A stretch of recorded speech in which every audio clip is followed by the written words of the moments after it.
பெற்றிருக்கிறார். Hall in the heart, அவருடைய ஹார்ட்டில் ஒரு ஓட்டை இருக்கிறது. அவருக்கு சத்திர சிகிச்சை செய்ய வேண்டி இருக்கிறது. வைத்தியசாலையை அணுகினால் வைத்தியசாலையினுடைய ரிப்போர்ட் சொல்லுகிறது, இவருடைய சர்ஜரிக்கு உதாரணமாக சுமாராக 1 மில்லியன் ரூபா, ஒரு 10 லட்சம் ரூபாய் செலவாகும் என்பதாக சொன்னால், அன்புக்குரியவர்களே, இப்பொழுது இந்த தந்தை தலையில் கையை வைத்து யோசிக்கிறார், என்ன செய்வது, யாரிடத்தில் கேட்பது, யாரிடத்தில் யாசகம் கேட்பதா, அல்லது எங்களுடைய வீட்டை வித்துவிட்டு நாம் ஒரு கூலி வீட்டில் அமர்ந்து கொள்வோம், எங்களுடைய குழந்தைக்கு வைத்தியம் செய்வோம் என்பதற்காக வேண்டி அந்த வீட்டை விற்பதற்கு முன் வருகிறார். அந்த வீட்டை விற்பதற்காக வேண்டி முன்னுக்கு வந்து ஒருவரிடத்தில் போய் சொல்லுகிறார், என்னுடைய வீட்டுக்கு பொறுமதி 15 லட்சம் ரூபாய் பொறுமதியான வீடு, என்னுடைய வீட்டை நான் விற்கப் போகிறேன், இதற்காக வேண்டி என்று சொன்னால் என்னுடைய மகனுடைய சத்திர சிகிச்சைக்காக வேண்டி அவருக்கு ஓபன் ஹார்ட் சர்ஜரி செய்ய வேண்டி இருக்கிறது, இதற்கு இத்தனை லட்சம் ரூபாய் கேட்கிறார்கள், எனக்கு எந்த வழியும் இல்லை என்று சொன்னதுமே இந்த முஸ்லிம் என்ன தெரியுமா செய்கிறார், இவர் இந்த சந்தர்ப்பத்தை பயன்படுத்திக் கொள்கிறார். இவர் சொல்லுகிறார், இல்லை இல்லை, இந்த வீட்டுக்கு 8 லட்சம் ரூபாய் தான் பொறுமதி, நான் 8 லட்சம் ரூபாய் தந்து இந்த வீட்டை வாங்கிக் கொள்கிறேன் என்று சொல்லி இவர் முன்னுக்கு வருகிறார். அன்பான சகோதரர்களே, இந்த கட்டத்தில் உள்ளத்தில் அல்லாஹ் ஒருவன் இருக்கிறான், அல்லாஹ் என்னை பார்த்துக் கொண்டிருக்கிறான், எனக்கு 6 குழந்தைகளை தந்திருக்கிறான், என்னுடைய எந்த குழந்தைக்கும் அல்ஹம்துலில்லாஹ் சுகம், எந்த குழந்தைக்கும் எந்த குறையும் இல்லாமல் அல்லாஹ் சுப்ஹானஹு வ தஆலா சரீர சுகத்துடன் படைத்ததற்கு பிறகு நான் இவருக்கு எப்படி துரோகம் செய்வது, நான் இவருக்கு என்ன தெரியுமா சொல்ல போகிறேன், அன்பு சகோதரரே, உங்களுடைய குழந்தையும் என்னுடைய குழந்தைக்கு மத்தியில் எந்த வித்தியாச பாகுபாடும் இருக்க முடியாது. நீங்கள் உங்களுடைய வீட்டை விற்க வேண்டாம், நீங்கள் வீட்டை வைத்துக் கொள்ளுங்கள், நான் உங்களுக்கு 10 லட்சம் ரூபாய் பணம் தருகிறேன், இதை எடுத்து நீங்கள் உங்களுடைய குழந்தையினுடைய நோய்க்குரிய பரிகாரத்தை நீங்கள் தேடுங்கள் என்று சொன்னால், அன்புக்குரிய சகோதரர்களே, அன்புக்குரிய சகோதரிகளே, அந்த மனிதனுடைய உள்ளத்திலிருந்து வரக்கூடிய துஆவினுடைய அளவு எப்படி இருக்கும்?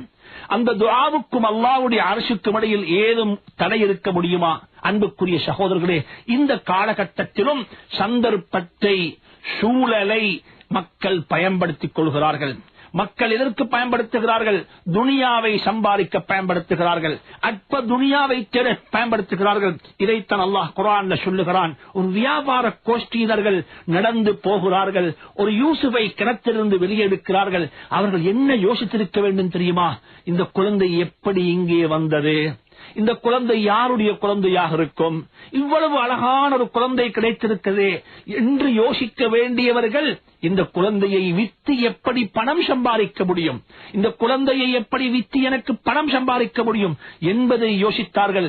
இது மனித சமூகத்தில் இருக்கக்கூடிய ஆக கீழ்த்தரமான பழக்க வழக்கம், ஆக கீழ்த்தரமான பழக்க வழக்கம். ஒருவருக்கு வந்த கஷ்டத்தை தனக்கு லாபமாக பயன்படுத்திக் கொள்வது, ஒருவருக்கு வந்திருக்கக்கூடிய இன்னலை எனக்கு ஒரு இன்பமாக பயன்படுத்திக் கொள்வது, இது மனித சமூகத்திலிருந்து போக வேண்டும். அல்லாஹ் குர்ஆன்ல சொல்லுகிறான், வஅஸர்ரூஹு பிதாஅ, அவர்கள் புரட்டி எடுத்த கிணத்திலிருந்து கிடைத்த அந்த குழந்தையை வியாபார பொருளாக மாற்றிவிட்டார்கள்.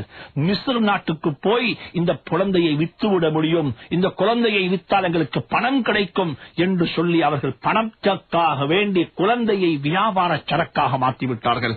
அல்லாஹ் சொல்லிவிட்டு சொல்லுகிறான், வல்லாஹு அலீமும் பிமா யஅமலூன், நீங்க என்ன செய்றீங்க என்பதை அல்லாஹ் மிகவும் அறிந்தவனாக இருக்கிறான். அவருக்கு வந்த கஷ்டத்தை நீங்கள் உங்களுக்கு ஒரு லாபமாக மாற்றிக் கொள்கிறீர்கள், இதையும் அல்லாஹ் அறிந்தவனாக இருக்கிறான். அல்லாஹ் அப்படிப்பட்டவர்களை ஒரு நாளும் இந்த உலகத்தில் தலை நிமிர்ந்து வாழ விட மாட்டான் என்பதை மறைமுகமாக அல்லாஹ் சொல்லுகிறான். வல்லாஹு அலீமுன் பிமா யஅமலூன், அல்லாஹ் நீங்கள் செய்யக்கூடியவர்களை மிகவும் அறிந்தவனாக இருக்கிறான். இது 19வது ஆயத்தில். 20வது ஆயத்தில் அல்லாஹ் சொல்லுகிறான், அந்த வியாபார கோஷ்டியினர்கள், அந்த வர்த்தக குழு யூசுஃபை ஒரு வியாபார சரக்காக மாற்றி விட்டார்கள். அவர்கள் மிஸ்ர் நாட்டை போய் சேர்ந்து விட்டார்கள். மிஸ்ர் நாட்டுக்கு போனதும் என்ன தெரியுமா செய்தார்கள்? அதாவது அவர்களை வித்து விட்டார்கள், ஒரு பொருளாக மாற்றி வித்து விட்டார்கள். எங்களுடைய ஒரு குழந்தை, எங்களுடைய ஒரு அடிமை, இந்த அடிமையை நாங்கள் விற்கப் போகிறோம், இதற்குரிய விலை இவ்வளவு தான் என்று சொல்லி, அதாவது அவர்களை வித்து வித்தார்கள். இந்த இடத்தில் ஷரவு என்ற வார்த்தை அரபு பதத்தில் வாங்குவதற்கு என்றுதான் இருந்தாலும் கூட அரபு பதத்தில் வாங்குவது விற்பதற்கு ரெண்டுக்கும் இந்த வார்த்தை பயன்படுத்தப்பட்டிருக்கிறது. அது குர்ஆனுடைய அற்புதத்தில் ஒன்றுதான் இதுவும். வஷரவுஹு, அந்த யூசுஃபை அவர்கள் வித்தார்கள் பிஸமனின் பக்ஸின், அற்ப சொற்ப பணத்துக்காக வேண்டி.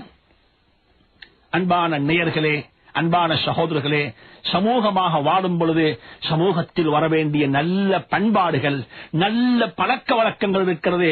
ஒருவருடைய பொருளை அவருக்கு வந்த கஷ்டத்துக்காக வேண்டி அற்ப பணம் கொடுத்து வாங்க நீங்கள் பழகிக்கொள்ள வேண்டாம்.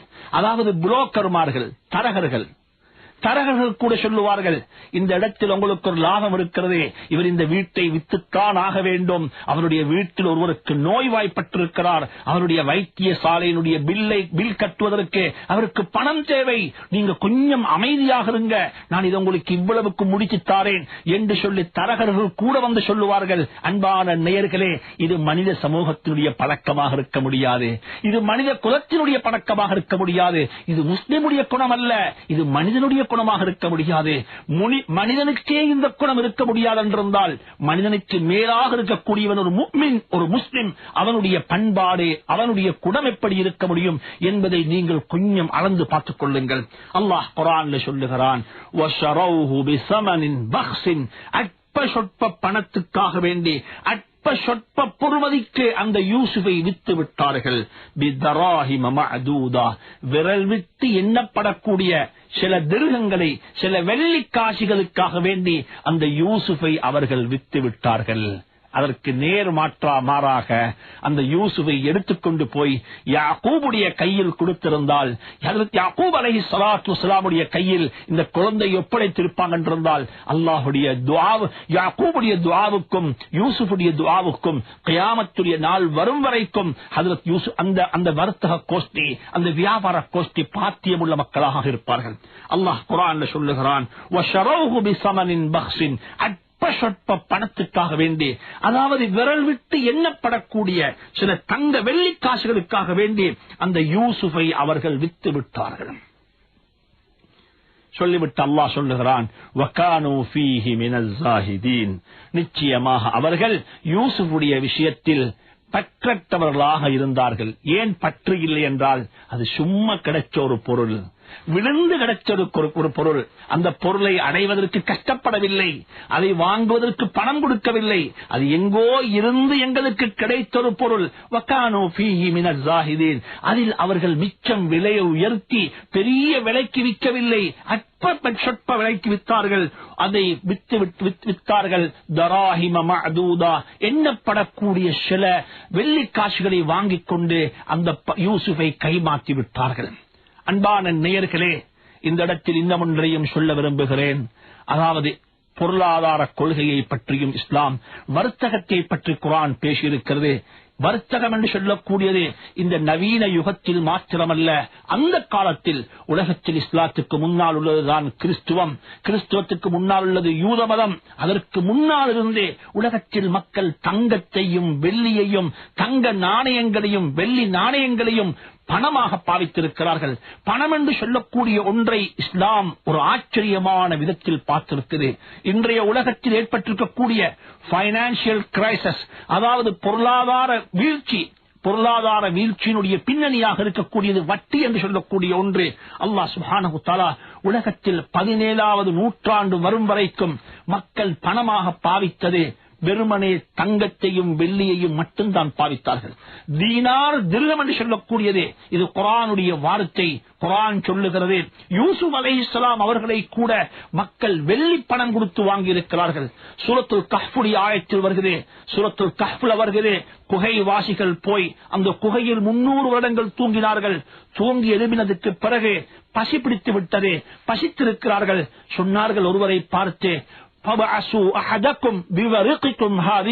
இதோ உங்களிடம் இருக்கக்கூடிய இந்த வெள்ளி பணத்தை நீங்கள் எடுத்துக்கொண்டு போய் சாப்பாட்டு பொருள் வாங்கிக் கொண்டு வாங்கோ என்று சொல்லி அவர்கள் சொன்னதாக அல்லாஹ் குர்ஆனில் சொல்லி இருக்கிறான். அல்லாஹ் சுப்ஹானஹு தஆலா மறைமுகமாக சொல்லுகிறான், உலகத்தில் தங்கம் வெள்ளி படைக்கப்பட்ட ஒரே ஒரு நோக்கம் இது பணமாக.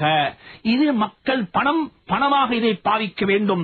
சல்லி என்று சொல்லக்கூடியது சல்லி சம்பாதிப்பதற்காக வேண்டியல்ல, பணம் பொருளாக மாற்றப்பட வேண்டும், பொருள் பணமாக மாற்றப்பட வேண்டும், பணம் பொருளாக மாற வேண்டும். இதுதான் இஸ்லாம் சொல்லக்கூடிய பொருளாதார முறையாக இருக்குது. ஆனால் ஒரு நாளும் பணத்தை வைத்து பணம் சம்பாதிக்க முடியாது, சல்லியை வைத்து சல்லி சம்பாதிக்க முடியாது. இது இந்த இடத்தில் இந்த தலையங்கத்தில் பேசுவது பொருத்தமில்லை என்றாலும்